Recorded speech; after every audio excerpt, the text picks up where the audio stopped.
Hello everybody and welcome. Now, if you didn't watch my previous video, I would still recommend going to watch it, but essentially we made a Harry Potter fan fiction using an AI generator. Now that it definitely turned out as interesting to say the least. So if you do want to go and watch the creative process, then I will leave a link to that video down in the description, or you can just go onto my channel. It will be the one before this video.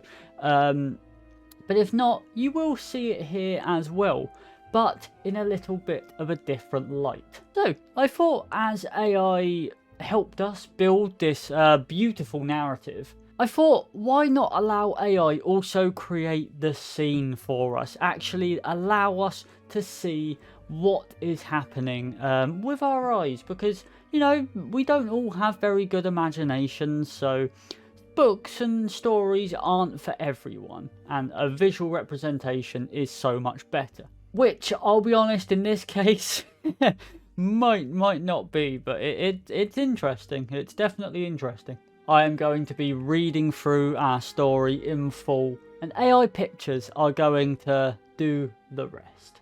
So, sit back, enjoy it as much as you can, this cursed mess. Standards of the accredited part-time wizarding teacher. Hagrid awoke in the hospital wing, his head spinning. As he opened his eyes, he saw a small figure sitting next to him. It was Margaret Thatcher, the Iron Lady as she had become known since her premiership years, and still revered by many. She had been Prime Minister for 8 years now. Her achievements were well known. She had cut unemployment in half, brought inflation down, and dealt with the Falklands conflict without any loss of life on either side. Margaret Thatcher had been offered to take up the role as Minister for Magic, and she wanted to ask Hagrid for his opinion on the matter. He sat up quickly.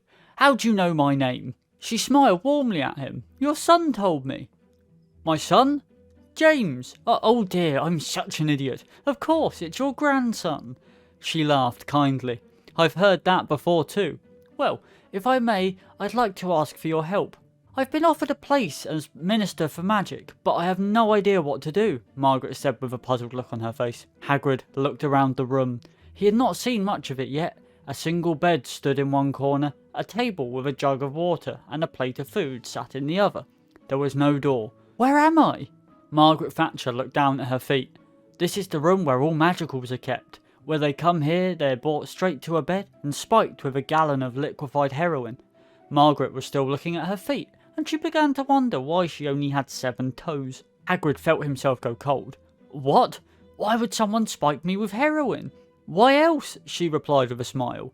Hagrid could see her stomach swell into an enormous white mass. It grew larger and larger until it reached the size of a house. She looked up at Hagrid with sad eyes. "I'm pregnant, Hagrid, and the baby is yours. I know you are my son, so this is all types of wrong, but this is the magical world, so Muggle laws don't apply here." She walked over to him and put her hand on his cheek. "You will be a father again. I can feel it in my bones. You'll need to choose a safe word that you don't forget. I think you should use cabbage, because you say it often enough anyway." Hagrid just stared at her. "Oh, cabbages!" Hagrid exclaimed with a worried look on his face. He pulled out his wand and used a spell to check on the baby. The room was spinning, and he was having trouble focusing. He called out, "Is the child alive?" Margaret Thatcher said nothing. Her body shimmered and disappeared.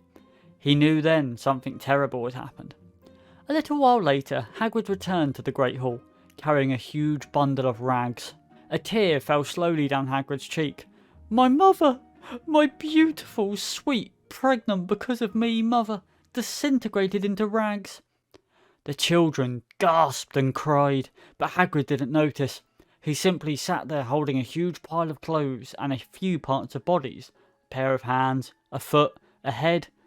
"What is this, Hagrid?" asked Professor McGonagall softly. Hagrid took a deep breath and sobbed. "It's Margaret. One moment she were there, the next moment she were a pile of ash. I did everything wrong. I never chose a safe word. I thought she'd understand. I never told her I loved her. I shouldn't have given her that damn heroin." Professor McGonagall stood up. "I cannot let this happen again. If we don't do something soon, everyone will end up dead or addicted," Professor McGonagall said firmly with a hint of anger. "Cataclysm!" Hagrid exploded into a million pieces. falling to the ground.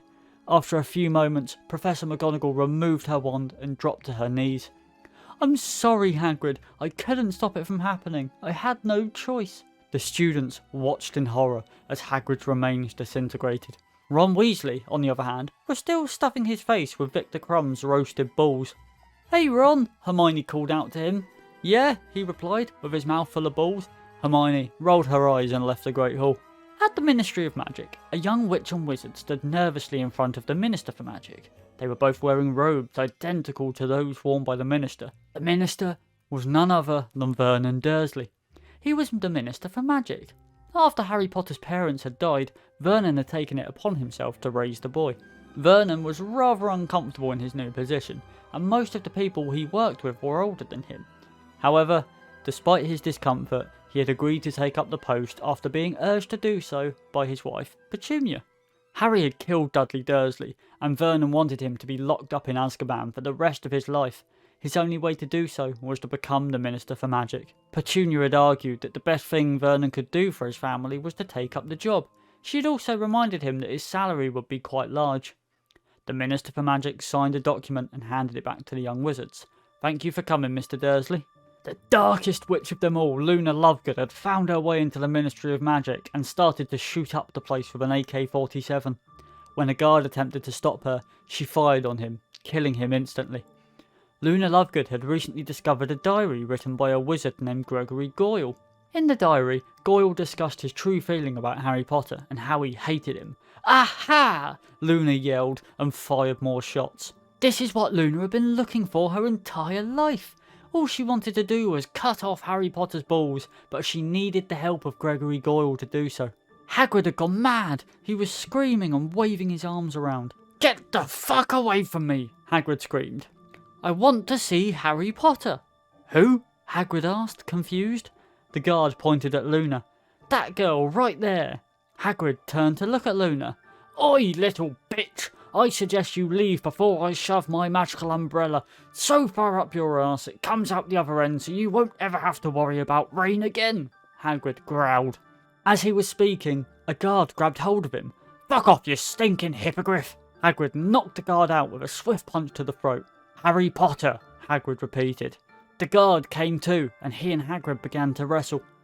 Hagrid performed a tombstone pole driver on the guard and smashed his head into pieces. "If you ever speak to me like that again, I'll turn you into a toad," Hagrid said angrily. "Gotcha!" shouted the guard as he and Hagrid stopped fighting.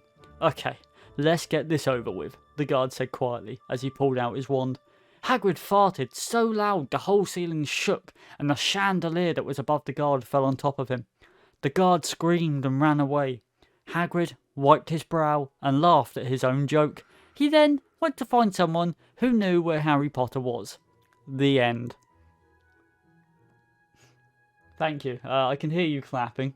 If you are wanting to get a hold of this book on March the 14th, every Waterstones in the world will be having a midnight release of it, so be there.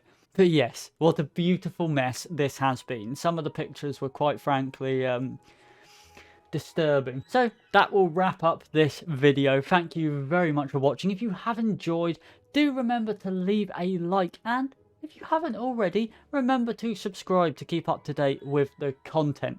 Yes, thank you very much for watching, and I shall see you in the next video.